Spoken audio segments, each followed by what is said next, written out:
Today, I'm very, very excited to host our speaker, our author, Sarah Drew.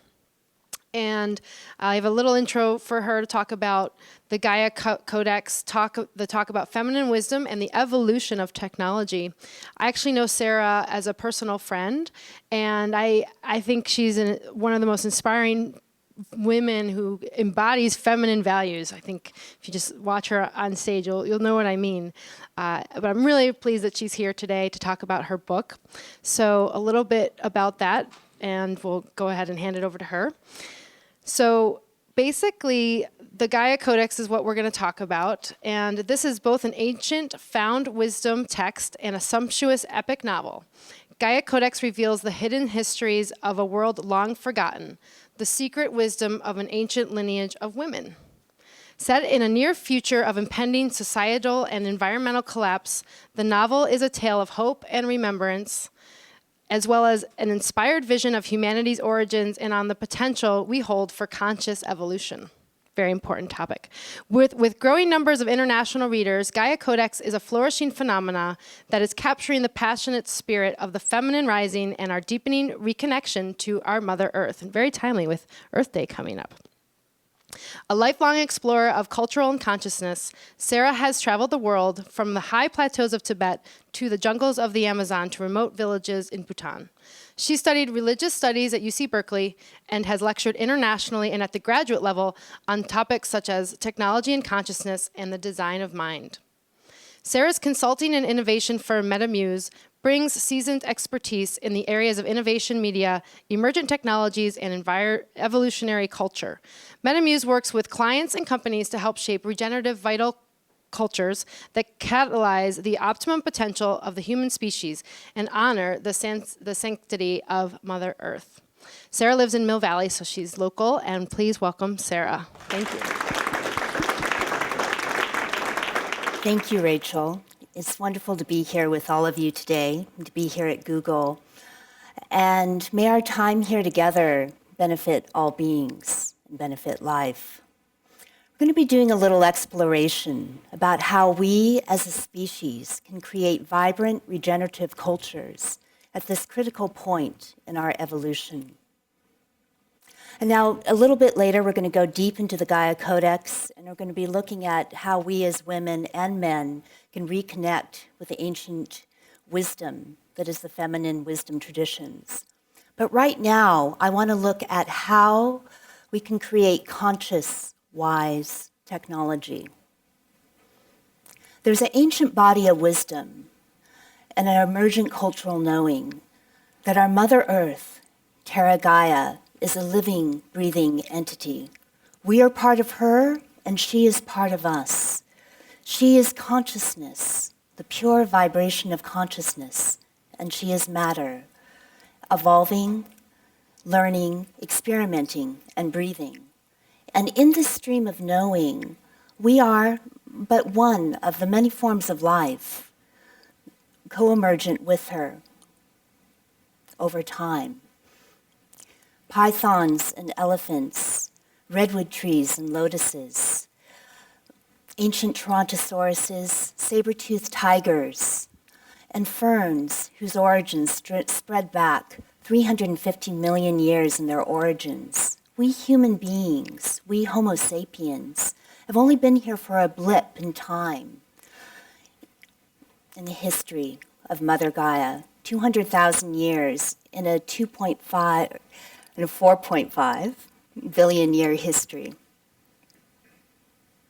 And if we dig deep into our DNA's own knowing, we find that Gaia is ever evolving and that we are just part of this living consciousness, this evolving spirit of life running through us. And I'd like to pose that technology is also part of Gaia's blueprint.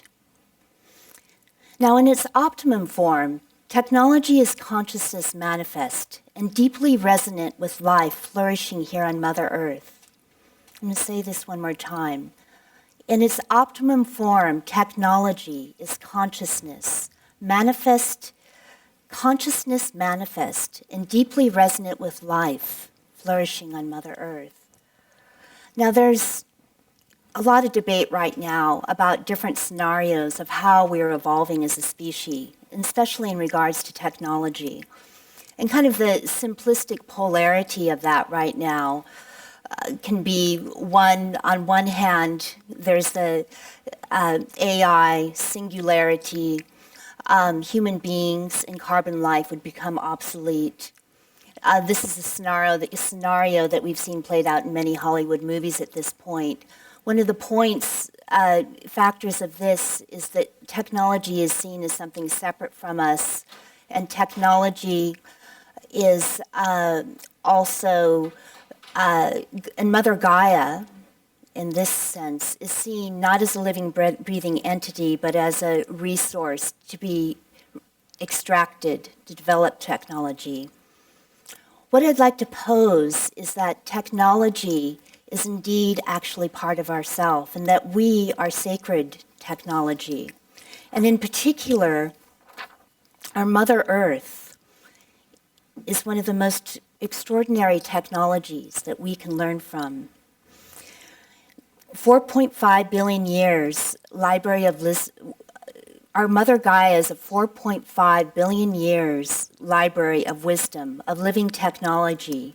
It's here for us to cherish and to learn from. And we have a choice about how we evolve as a species.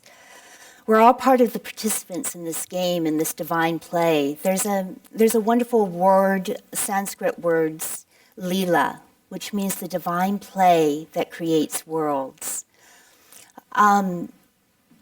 What lila presupposes is that we are actually creating our creations with consciousness, or at least the aspiration towards awakened consciousness that understands the laws of causalities. All our actions have an effect, and that we work within a web of interconnected being, and that we're here to the best of our ability to benefit all beings and to benefit all life. So from this view, this middle way, that we are living, breathing technology, sacred technology and consciousness, and that we're a part and intrinsic to Mother Gaia, who is also a technology and consciousness, there's a couple of anchor points to look at. One, that technology is a tool for the evolution of consciousness. It's a teaching tool, and in its optimum form, it can be used as a bridge to activate qualities that the human being already has within oneself. A lot of areas that have been covered in the esoteric traditions, which we'll go into in a minute. Technology at this point in time in its evolution is there as an externalization of that. The other, that Mother Gaia is a 4.5 billion year old library and blueprint of a highly functional and sustainable technology. And we've only scratched the surface as to what is here. And it's our imperative to nourish her and to sustain her and to learn from her, not to burn her, not to pollute her rivers, not to cut down her forest or blast out her mountaintops. It's equivalent to destroying the Library of Alexander, maybe even worse, because it's 4.5 billion years of information and data which can inform how we are living on the planet. And this goes into a lot of the work and teachings which you're probably aware of Jane Venus with biomimicry, looking to the Mother Earth to find design for evolving technology, and also Bucky Fuller, who is working with Planet Ship Earth. The third thing, we must make the transition from extractive technologies to technologies where the energy sources are regenerative, so that we don't continue to deplete the resources of the planet, and that we're looking forward not just to 7 generations ahead, but we're looking forward to how do we keep the planet livable for Homo sapiens for the next millennia. A doorway into understanding technology and regenerative energy is maybe to dive into the metaphysics or esoteric practices. These have often been, in a span of many human traditions, a bridge to understanding this precious gift of life and our Mother Gaia. Across epochs, cultures, and epochs of time, there's been these practices that allow us to go directly in to the wisdom of our sacred technology of a human being. Now, probably many of you are familiar with yoga and probably practice it. The first level of yoga, when we go into a yoga class, will just be working with the physical body, right? We're going to get in shape. We're going to do our asanas. Go one layer deeper, we start to work with the energy systems of the body, which is, in Sanskrit, what it is, there's a whole network called nadis. And the nadis are a nodal network that are there, which is an energy system. You learn how to activate that. They're there, and they're in alignment with the chakras, which in that system are understood to be portals to activating the body's full energy and consciousness potentials. Very key in that is the balance between the male and the female. It's called the Pingala and the Ida, the sun and the moon. They understand that a whole human being is a balance between the male and the female. Mindfulness meditation, as I know many of you here are practicing, helps clear the mind so that we understand where thoughts come in and what we're receptive to, what types of creation we are actually bringing forth. When the mind is still and the mind is clear, we can start to bring forth with choice conscious creations. Causality is, there's a couple of things that you can go also into Western alchemy, which is working, in the Western alchemic tradition, is working at how to use the technology of the human being. The coding or the symbolic form of that was the transmutation of material, which became part of the history of chemistry. But its inner practices were esoteric practices about how we transmute the human being so that we have a direct connection with consciousness itself. And there's an equation, it was like an energetic equation, whether it was Tantra, whether it was yoga, whether it's alchemy, that the human being is a microcosm. And we are a mere replica of the macrocosm, which is consciousness. And if we understand how to align these energies and go into that, we have the full energy of a potential. We aren't just bodies of material, but we are also consciousness. We're also light. We're also vibration. And this, from my understanding, this fusion of pure consciousness with our material bodies and our understanding of working within a network of how we can benefit all beings and all life is really critical. Again, across these traditions, interconnectivity, all of life is connected. You'll find this through many of these traditions. There's causality, our effects have action. This could be come across in karma in Western Buddhism, or the golden rule in Christianity. And love, that pure vibration of the heart, where we really hold care and compassion for other beings. And that replicates itself out in our actions. And finally, what is so essential for this point in time is the reclaiming of our relationship with the feminine part of ourselves and our reconnection into Mother Gaia. So Gaia Codex is a novel written as an ancient found wisdom text.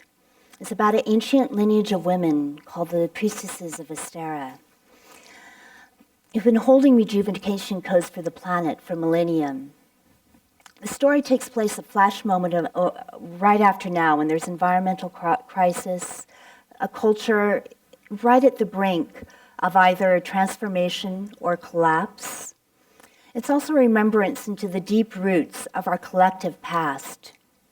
Gaia Codex is a reclaiming and the recasting of the lost history of the sacred feminine, which in many cultures is a lost part of our shared human story. So I'm going to read now from the prologue to the book. I'll give you a taste of how we go into the world. Now to the easy part. Through the flow of ages and the rise and fall of cultures, a secret codex has been inscribed with the tales and stories, the rites and rituals of priestesses who are emanations of the eternal goddess, caretakers and guardians of our Mother Earth, Terra Gaia. In India and China, in ancient Sumer, in ancient Greece and Egypt, in the Serengeti and in the Amazon, and in the Celtic wilds, there flows a timeless tradition amongst those who have walked the earth, who revere and remember the circle of life, passed from grandmother to mother, daughter to sister, aunt to niece, held safe in the heart of sisters who have incarnated through the ages. This text is not written on pages, paper, or papyrus. Instead, it is inscribed in holograms of light, in the leaves of trees, the hum of bees, and the codes of spiral DNA. Hidden from many, the Codex is known to those with the eyes to see, the ears to hear, and the heart to feel that which lies just beyond the veil. It is said that the Gaia Codex contains jewel seeds of planetary destiny for all beings and life on planet Earth. These women, these priestesses of Astera, have sheltered and protected the Codex, and when necessary kept it hidden, and ready for those moments of extraordinary crisis and transformation when it will be needed once more for the nourishment and regeneration of humankind. Now, the book has been out since August, and it's been really amazing to receive, and it's being read all over the world. I have readers in Malta and South Africa and Finland and down in South America and over in Japan and all over North America. And it's been really amazing to get these long letters from women saying, I know this.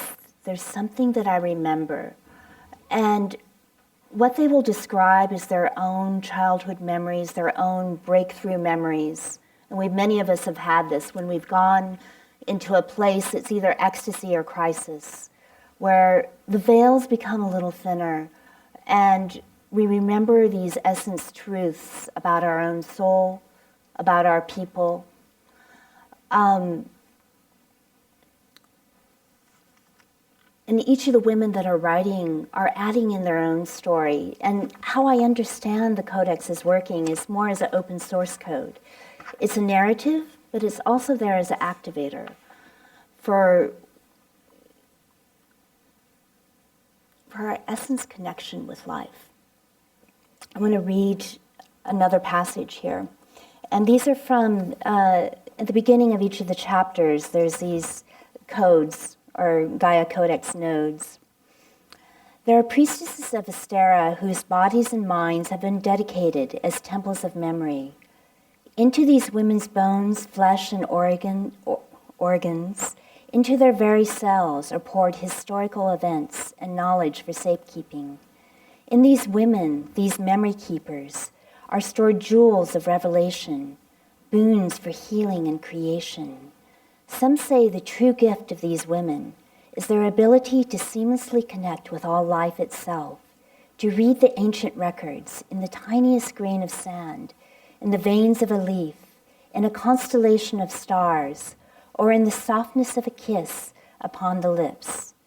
These memory keepers are both empty and full as they carry the wisdom through the ages. Gaia Codex, node 44.54281. There's an ancient Buddhist sutra called the Avatamsaka Sutra, which is one of my favorite. It's Mahayana Buddhist. It was actually put into written form in 4th, 5th century BCE. And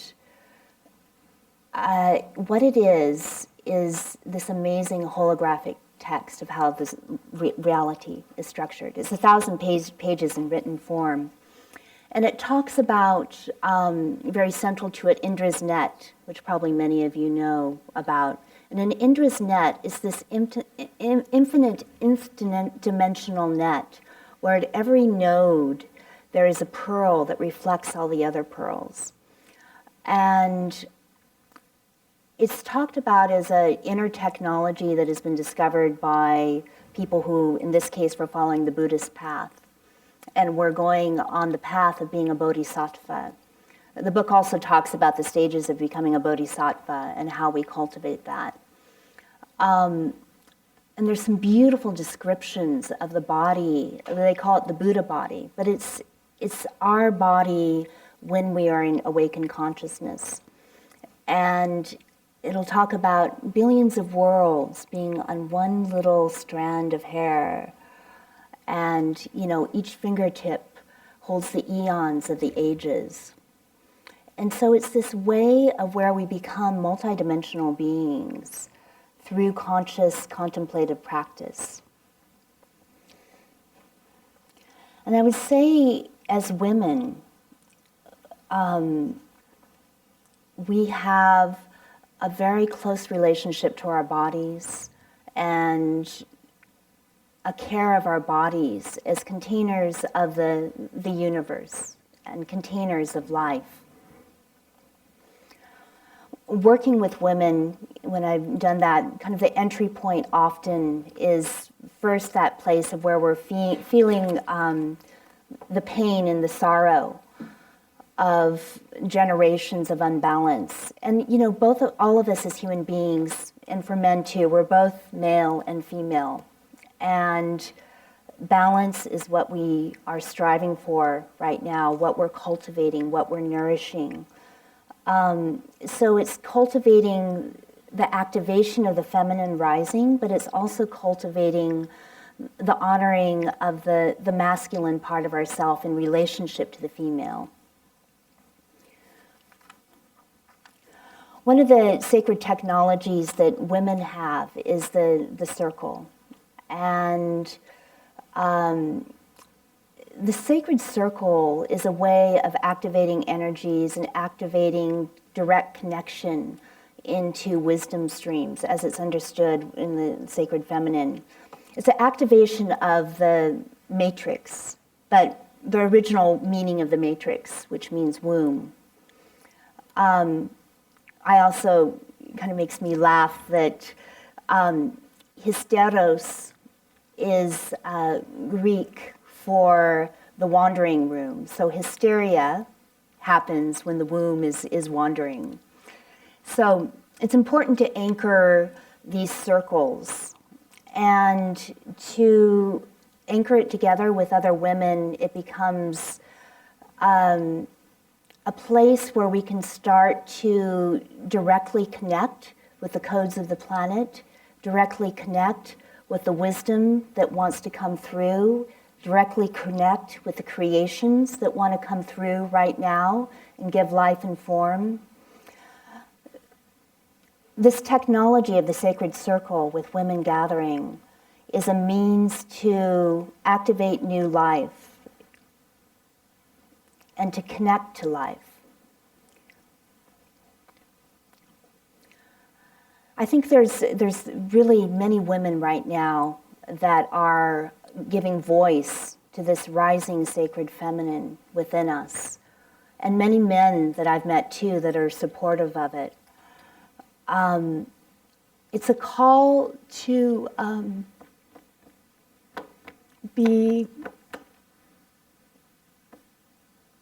continue life and healthy life here on our planet. When I really started to feel the tears of Gaia, when you start to see devastated rainforest, when you see mountaintops in Virginia that have been blasted off, this is our body. This is our source to life. And we may be cosmic, universal beings, we may be beings of pure mind and intelligence, but we are citizens. We are part of the Mother Earth. And,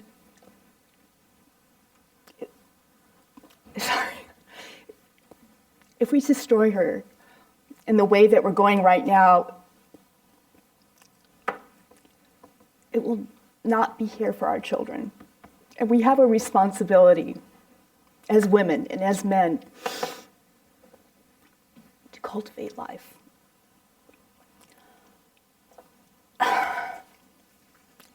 And part of it is feeling it, is feeling the pain of what we as a culture have done.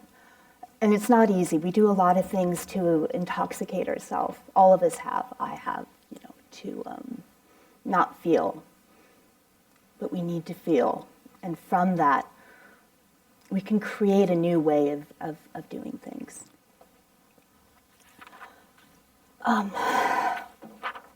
That was unexpected.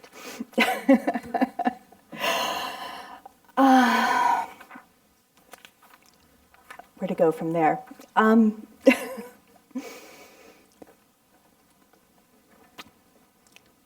want to talk a bit about just the gathering of women.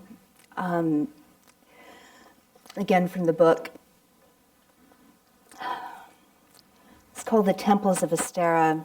These women are called the Priestesses of Astera. Most have forgotten that the temples of Astera exist. This is by design. Our temples have been carefully protected, for in many cultures and political climates, the revelation of our temple's existence has meant a certain death. Conquerors built their temples on our sacred grounds, but even stone edifices at some point fall. The wheel is always turning. Our temples are found in forest groves, in the reflection of a clear glacial lake, or on the mountaintop. You may find such a temple inside a simple hut, or at the back of an unassuming merchant's shop. It is known that our physical bodies are one of our most profound and sacred temples. The temples of Astera have been designed to look common to the common eye, but for those with the eyes to see, the temples of Astera are radiant with life. They are the repositories of what has been and what may be once again on our Mother Earth. The temples of Astera take inspiration from the natural harmonics of nature herself, from the subatomic to the cosmic. The walls of our temples are resonating, fluctuating between light and matter, hence their fluidity and ability to transform in the eye of the beholder. Our temples are portals where you can enter deeper dimensions, both in the past and in the future, palimpsest where multiple dimensions coexist. Stand in the center of one, and you're anchored inside the wheel of life. All the elements, earth, water, air, fire, wind, are all there in equal proportion.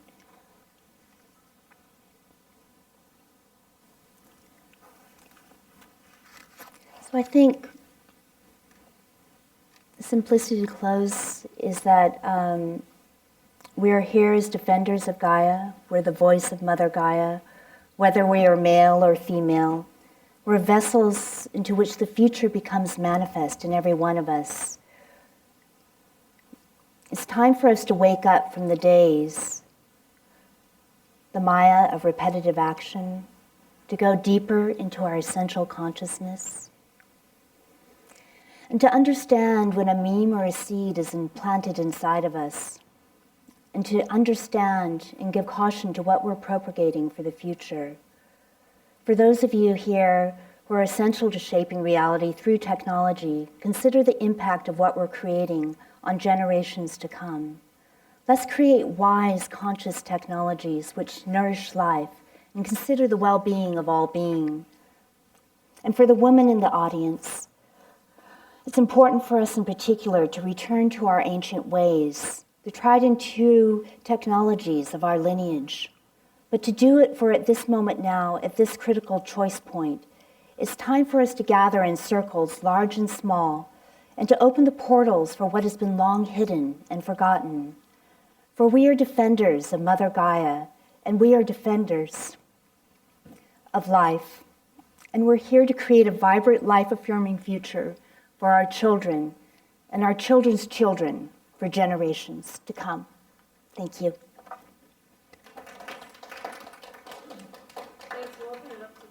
So I know that from the book you have some really great imagery, just wonderful, beautiful images. So can you talk a little bit about that and the inspiration for those? Where do those come from? And they're just beautiful. Thank you. Yeah. Yeah. It's such a great question. When I'm creating, and it's interesting, I'm working with a lot of clients right now who are writing, and women and men who are bringing in a lot of these new flows of information. And I found that I actually receive the information first as a visual. So what I mean by that is that there will be, and this is like going into the creative process. When I went to write the book, there was a scene would come in, and it'd be like watching a movie. And for me, it was so visceral and so sensorial. And I was just the transcriber writing it, okay, wow, okay, this is happening to the character. And even though a lot of my background had trained my mind in the intellectual process, and it studied religions, and I've been a curator on different projects working with kind of global wisdom, when it came to that process, it was just going into these living worlds. And it's a way of traveling both in the writing process, in the past and the future. So those are images or anchors, and I see it as like a symbolic language, actually. And it was really essential, I thought, in the publication of the book to have the images as part of the story, kind of like the ancient illuminated manuscripts. And one of the calls to action that you had for women here and just men that may channel their inner feminine was to gather in circles.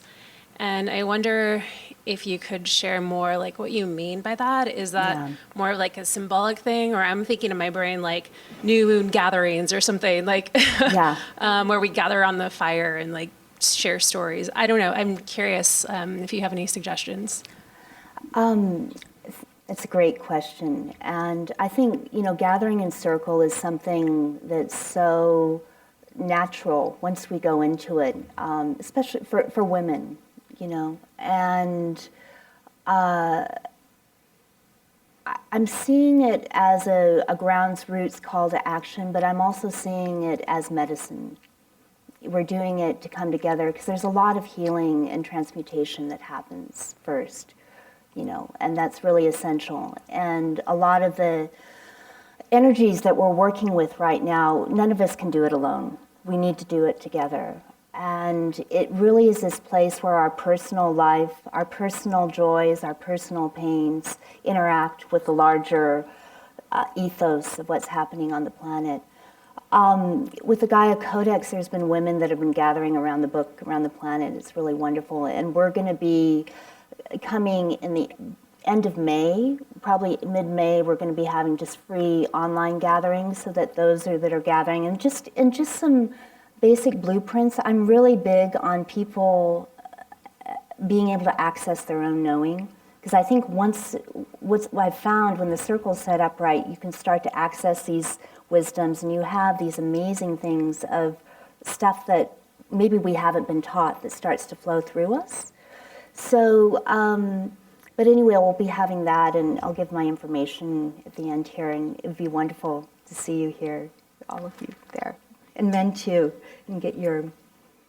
Yeah, I'm getting it's like a community, so it's almost like embracing that feminine value and trait of community and associating with others, men or women, about this issue and how we can help save the planet and that kind of thing. Yeah, thank you. So it's almost kind of going into the root word of that, right? The communion, the commune, the community, there's just that empathy of the heart, right? While you were talking, especially kind of when you became overcome with emotion, thank you for sharing that. I'm just curious generally to hear your thought process and why, it sounds like it's a fiction book more or less, kind of how you decided if it should be fiction or nonfiction, because these are also very serious, factual issues, and it's also... I'm getting shivers as you're saying it. Thanks for tuning in. It was actually when I started to write the book, and I got that I needed to write the book. I actually took 3 years, and was very fortunate to receive a bequest from Sean Haley, who is an early Silicon Valley inventor. You can go over in Silicon Genesis over at Stanford, did a lot of work with biochip. She's passed, and I say she because she became a transgender at the end of her life. And it could have been fiction or it could have been nonfiction. And I felt that fiction at this point in time allows us to have more brain elasticity, to just stretch our imaginations a bit more on what could be without having to go into, and I do it too, going into our critical mind of like, well, no, this isn't how it is right now, or, going into logic so much. So it was a very specific choice with that.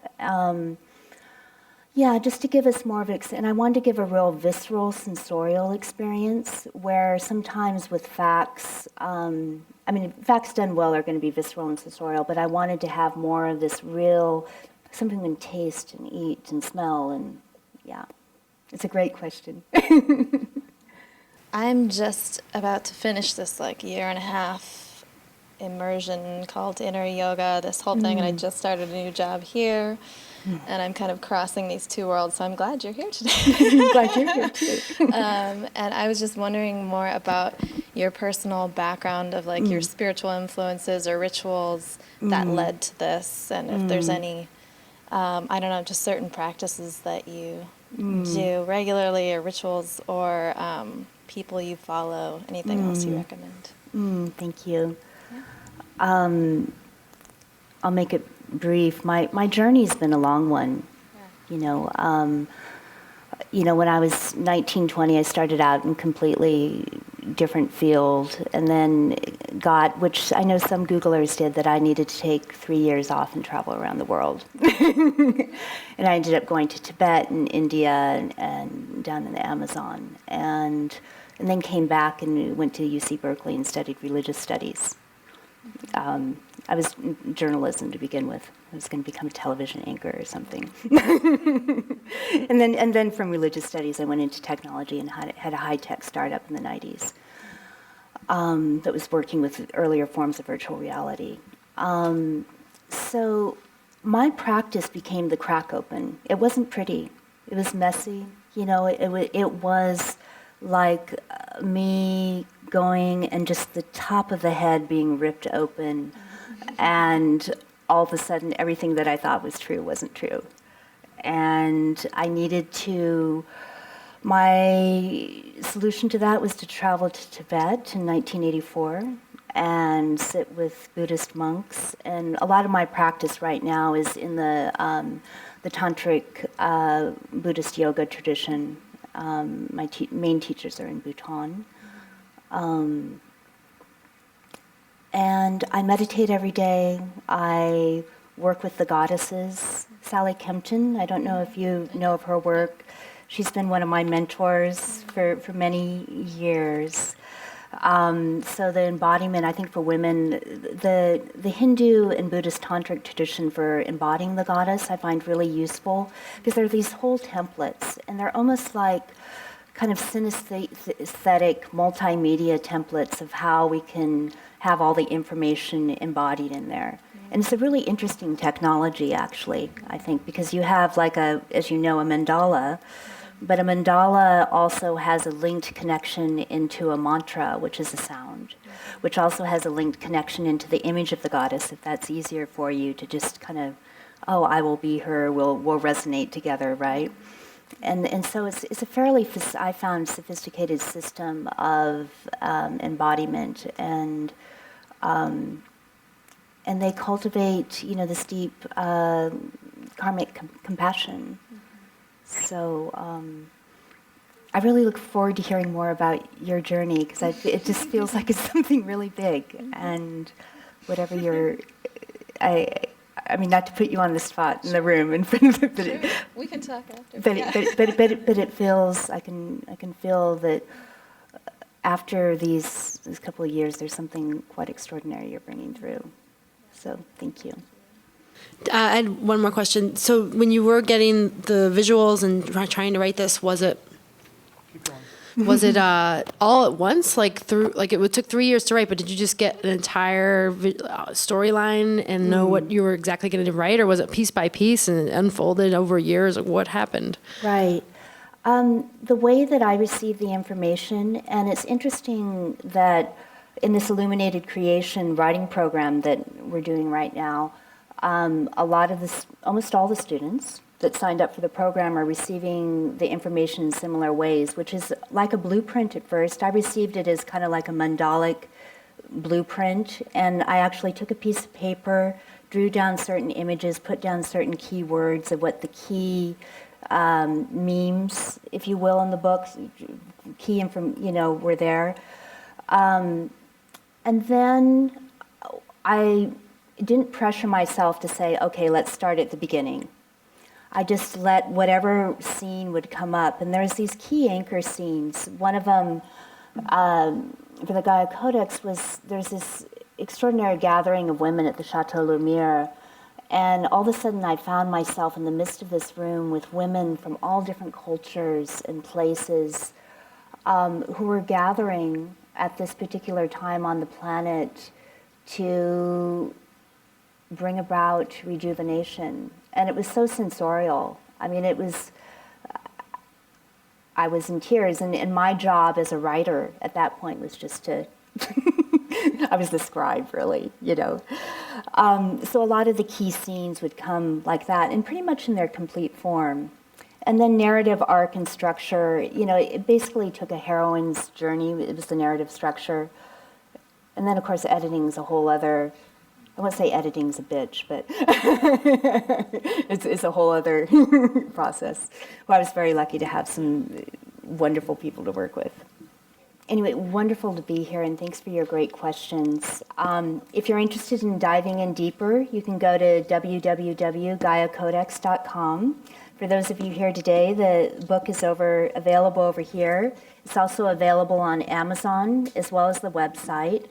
I am offering a 9-week one-on-one mentoring program in Illuminated Creation, the Art of Visionary Writing, where we dive in deep and both look at structural stuff. And it's really geared towards if you feel that you're bringing in a new code or creation for this next